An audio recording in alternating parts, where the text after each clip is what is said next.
অশরীরী ছায়া, এক অন্ধকার রাতের শিকার। সূর্য তখনও পুরোপুরি ডোবেনি, তবে লালচে আভা বিলীন হয়ে যাচ্ছিল পশ্চিম দিগন্তে। ফাল্গুন মাসের শেষ, বাতাসে একটা চাপা হাহাকার। ঝিনুকতলা গ্রামের শেষ প্রান্তে, যেখানে মেঠো পথ মিশেছে ঘন জঙ্গলে, সেখানেই ছিল শিবু সর্দারের মাটির কুঁড়েঘর। শিবু, একহারা চেহারার বছর ৩০-এর যুবক, মাঠে দিনমজুরি করে যা রোজগার করত তা দিয়েই কোনো মতে দিন গুজরান হতো তার আর বিধবা মায়ের। গ্রামখানির নাম ঝিনুকতলা হলেও ঝিনুকের চিহ্ন বহু যুগ আগেই মুছে গেছে।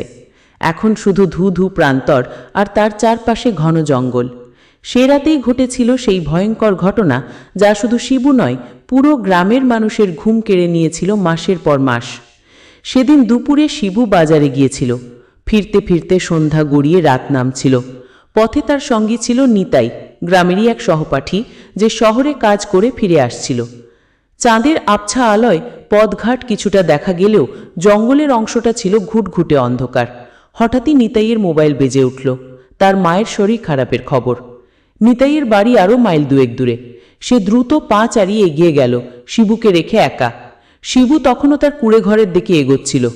জঙ্গল ঘেঁষে হাঁটতে হাঁটতে তার মনে হচ্ছিল কেউ যেন তাকে অনুসরণ করছে। পেছনে ফিরে তাকালো, কিন্তু কিছুই দেখতে পেল না। শুধু বাতাসের শু শু শব্দ আর ঝিঝি পোকার ডাক। বুকের ভেতরটা হঠাৎই কেমন ছমছম করে উঠল। পা চালছে দ্রুত বাড়ির দিকে এগোতে লাগল। বাড়ির কাছে পৌঁছেই থমকে গেল শিবু।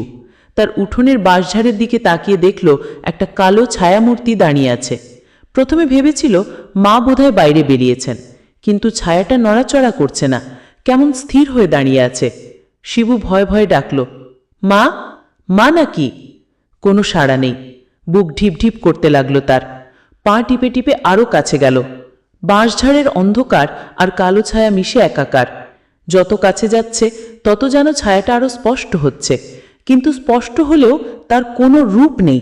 শুধু একটা মানুষের মতো আকৃতি, গভীর কালো, যেন রাতের অন্ধকারটাই জমাট বেঁধে দাঁড়িয়ে আছে। ভয়ে তার গলা শুকিয়ে কাঠ, হাত পা যেন অবশ হয়ে আসছে। কোনো মতে সাহস সঞ্চয় করে আবার ডাকল, কে রে তুই? এবারও কোনো সাড়া নেই, কিন্তু হঠাৎই ছায়াটা নড়ে উঠল, খুব ধীরে ধীরে, যেন বাতাসের সঙ্গে ভেসে আসছে। শিবুর দিকে এগিয়ে আসতে লাগলো। শিবু আর এক মুহূর্তও দাঁড়ালো না। প্রাণপণে দৌড় দিল বাড়ির ভেতরে। দরজা ভেজাতে দিল কোনো মতে। ছিটকিনি লাগানোরও সাহস পেল না। ভেতরে গিয়েই দেখল তার মা দাওয়ায় বসে ভাত খাচ্ছেন। মাকে জড়িয়ে ধরে হাঁপাতে হাঁপাতে সব ঘটনা খুলে বলল। মা প্রথমে বিশ্বাস করতে চাইলেন না। বললেন, তোর মাথার ভুল। দিনের বেলা এত খাটনি, হয়তো চোখের ভুল দেখেছিস। কিন্তু শিবুর মুখ দেখে মা বুঝলেন এ কোনো চোখের ভুল নয়, তার চোখে মুখে সত্যিকারের ভয়। এরপর মা আর শিবু দুজনে মিলেই সারা রাত জেগে রইল। মা মাঝে মাঝে উঠোনের দিকে উকি দিচ্ছিলেন। কিছুক্ষণ পর মা দেখেন দরজার ওপাশে একটা আবছা ছায়া, যেন কেউ দাঁড়িয়ে আছে। মা ভয় কুঁকড়ে গেলেন। তারা দুজনেই ভয়ে জড়সড় হয়ে বসে রইলেন। কিছুক্ষণ পর সেই ছায়াটা অদৃশ্য হয়ে গেল। রাত যত বাড়ছিল ভয় তত গ্রাস করছিল তাদের। ভোরের আলো ফুটতেই শিবু আর তার মা হাঁপ ছেড়ে বাঁচল। পরদিন সকালে শিবু নিতাইকে সব ঘটনা বলল। নিতাই প্রথমে অবিশ্বাস করলেও শিবুর বিবর্ণ মুখ দেখে তারও কেমন সন্দেহ হলো। গ্রামে এই ধরনের অলৌকিক ঘটনার আগেও ঘটেছে, তাই নিতাইও খুব একটা উড়িয়ে দিল না ব্যাপারটা। নিতাই গ্রামের পঞ্চায়েতের কাছে গেল। পঞ্চায়েত এই বিষয়ে খুব একটা গুরুত্ব দিতে চাইল না, কিন্তু শিবু হার মানার পাত্র নয়। গ্রামের কিছু বয়স্কদের সঙ্গে কথা বলল, যারা এই ধরনের অলৌকিক ঘটনা নিয়ে নানা গল্প করত। তারা বলল এই জঙ্গল পুরনো, এর ভেতরে অনেক অপদেবতা আছে।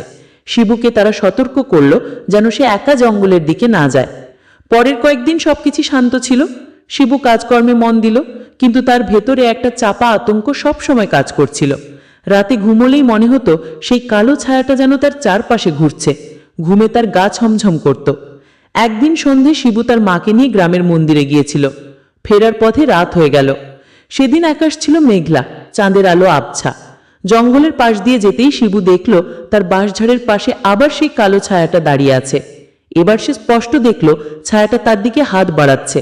শিবু আর তার মা প্রাণপণে দৌড় দিল, কিন্তু যতই তারা দৌড়াচ্ছে ততই যেন ছায়াটা তাদের অনুসরণ করছে। হঠাৎই শিবুর মা হোঁচকে খেয়ে পড়ে গেলেন। শিবু মাকে তোলার জন্য থামল।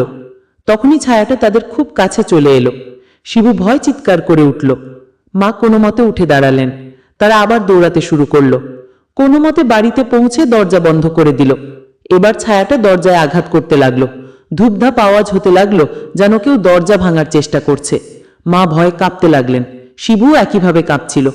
শিবু ভাবছিল এবার কি হবে, তাদের রক্ষা করবে কে? কিছুক্ষণ পর সেই আঘাতের শব্দ থেমে গেল, কিন্তু ভয়ের রেশ কাটল না। শিবু জানালা দিয়ে উঁকি মেরে দেখল ছায়াটা তাদের বাড়ির চারপাশে ঘুরছে, যেন কোনো অদৃশ্য কারাগার তৈরি করে তাদের বন্দি করেছে। সে রাতে তারা ঘুমোতে পারল না। সকালে শিবু এই ঘটনা গ্রামের সব মানুষকে জানালো। গ্রামের মানুষ ভয় পেয়ে গেল। এই ধরনের ঘটনা এর আগে কখনো ঘটেনি। গ্রামের সবাই মিলে আলোচনা করে সিদ্ধান্ত নিল একজন ওঝা আনবে। পরদিন একজন ওঝা এলো। ওঝা বাড়ির চারপাশ পরীক্ষা করলো, মন্ত্র পাঠ করলো, অনেক কিছু করলো। ওঝা বলল, এই ছায়াটা কোনো সাধারণ ছায়া নয়, এটা একটা অশরীরী আত্মা, যা অনেক বছর ধরে এই জঙ্গলে ঘুরে বেড়াচ্ছে। এই আত্মাটা কাউকে নিজের বাড়িতে থাকতে দেয় না। ওঝা তাদের সতর্ক করল, যদি তারা এই ছায়াকে তাড়াতে না পারে তাহলে তাদের এই বাড়ি ছেড়ে চলে যেতে হবে। ওঝা তাদের কিছু তাবিজ দিল, যা তারা ঘরে টাঙিয়ে রাখল। কিন্তু সেই তাবিজও কোনো কাজে এলো না। রাতে আবার সেই ছায়াটা ফিরে এলো। এবার সে আরো আগ্রাসী হয়ে উঠল। দরজায় আঘাত করতে লাগলো, জানালার কাঁচ ভাঙার চেষ্টা করছে। শিবু আর তার মা ভয়ে কুঁকড়ে রইল। তাদের মনে হচ্ছিল তাদের শেষ সময় এসে গেছে। পরের কয়েকদিন একই ঘটনা ঘটল। প্রতিদিনই রাতে ছায়াটা আসতো, তাদের বিরক্ত করত, ভয় দেখাতো। শিবু আর তার মা অবসাদগ্রস্ত হয়ে পড়ল। তাদের ঘুম নষ্ট হয়ে গেল, খাওয়া দাওয়া বন্ধ হয়ে গেল। শিবুর মা অসুস্থ হয়ে পড়লেন। শিবু দেখল এভাবে চলতে থাকলে তারা আর বেশি দিন বাঁচবেন না। শিবু একদিন রাতে জঙ্গলের দিকে গেল। নিতাই তাকে মানা করেছিল, কিন্তু সে কোনো কথা শুনল না। তার মনে হচ্ছিল এই রহস্যের সমাধান তার নিজেকেই করতে হবে। সে বুঝতে পারছিল এই ছায়াটা তাকেই ভয় দেখাচ্ছে, তার মাকে নয়। সে জানে না কেন, কিন্তু তার একটা অদ্ভুত অনুভূতি হচ্ছিল। জঙ্গলের গভীরে যেতেই সে দেখল একটা পুরনো কুয়োর পাশে ছায়াটা দাঁড়িয়ে আছে। কুয়োটা অনেক পুরনো, তার চারপাশে লতাপাতা জড়ানো। শিবু সাহস করে এগিয়ে গেল। ছায়াটা স্থির হয়ে দাঁড়িয়ে আছে, তার দিকে কোনো প্রতিক্রিয়া দেখাচ্ছে না। শিবু আস্তে আস্তে বলল, কে রে তুই? কেন আমাকে ভয় দেখাচ্ছিস? ছায়াটা কোনো উত্তর দিল না। হঠাৎই ছায়াটা কুয়োর মধ্যে ঝাঁপ দিল। শিবু অবাক হয়ে গেল। শিবু কুয়োর ধারে গিয়ে দেখল কুয়োর ভেতরে কোনো ছায়া নেই, শুধু গভীর অন্ধকার। শিবু বাড়ি ফিরে এলো। তার মা তখনও ঘুমোচ্ছেন। শিবু দেখল তার মায়ের হাতের আংটিটা নেই। তার মা সবসময় একটা আংটি পরতেন, যা তার ঠাকুমার ছিল। আংটিটা না পেয়ে শিবুর সন্দেহ হলো। সে আবার কুয়োর দিকে গেল। এবার সে একটা দড়ি নিয়ে গেল। দড়ি দিয়ে কুয়োর ভেতরে নামলো। কুয়োর ভেতরে নামতেই সে দেখল একটা পুরনো সন্দিক পড়ে আছে। সন্দিকটা অনেক পুরনো, তার চারপাশে ধুলো আর মাকড়সার জাল। শিবু সন্দিকটা খুলল। সন্দিকের ভেতরে দেখল তার মায়ের সেই আংটিটা পড়ে আছে। আংটির পাশে একটা পুরনো ডায়েরি। ডায়েরিটা খুলতেই সে অবাক হয়ে গেল। ডায়েরিতে লেখা ছিল, এই কুয়োর ভেতরে বহু বছর আগে এক ধনী জমিদার গুপ্তধন লুকিয়ে রেখেছিল। জমিদার মারা যাওয়ার পর তার আত্মা এই কুয়োর চারপাশে ঘুরে বেড়াতো। এই জমিদার ছিল তার ঠাকুরদার ধাই, যে গুপ্তধনের লোভে সবাইকে খুন করত। আর এই আংটি ছিল সেই গুপ্তধনের একটা অংশ। শিবু ডায়েরিটার আংটিটা নিয়ে বাড়ি ফিরে এলো। তার মা যখন জেগে উঠলেন তখন তাকে সব কথা বলল। তার মা অবাক হয়ে গেলেন। তারা দুজনেই জমিদার বাড়ির ইতিহাস নিয়ে কথা বলল। জমিদারের পূর্বপুরুষরা এই গ্রামে থাকত। তারা এই জমিদারের নিষ্ঠুরতার গল্প শুনত। জমিদার নাকি তার গুপ্তধনের লোভে অনেক মানুষকে খুন করত, আর সেই গুপ্তধন ছিল এই কুয়োর ভেতরে। ডায়েরিটা পড়ে তারা বুঝতে পারল এই জমিদারই সেই কালো ছায়া। আর এই ছায়া এতদিন ধরে তাদের ভয় দেখাচ্ছিল, কারণ এই আংটিটা তাদের কাছে ছিল। আংটিটা তাদের ঠাকুমার ছিল, যা জমিদার থেকে তার ঠাকুমা চুরি করেছিল। জমিদার তার গুপ্তধনের জন্য এই আংটিটা খুঁজছিল। শিবু আর তার মা সেই আংটিটা গ্রামের মন্দিরে দান করে দিল। এরপর থেকে সেই কালো ছায়া আর ফিরে আসেনি। গ্রামের মানুষ স্বস্তি পেল, কিন্তু শিবু আর তার মা সেই ভয়ঙ্কর রাতের কথা ভুলতে পারল না। তারা জানতো পৃথিবীতে এমন অনেক রহস্য আছে যা আমাদের কল্পনার বাইরে, আর এই ঘটনা তাদের জীবনে এক চরম সত্য হয়ে রইল। আজও রাতে যখন বাতাস শো শো করে, শিবুর কানে সেই ভয়ঙ্কর রাতের স্মৃতি ভেসে ওঠে, আর গা ছমছম করে ওঠে তার। সে জানে সেই অশরীরী ছায়া হয়তো আর ফিরে আসবে না, কিন্তু তার স্মৃতি তাদের মনে এক গভীর আতঙ্ক সৃষ্টি করেছে, যা তারা কখনোই ভুলতে পারবে না।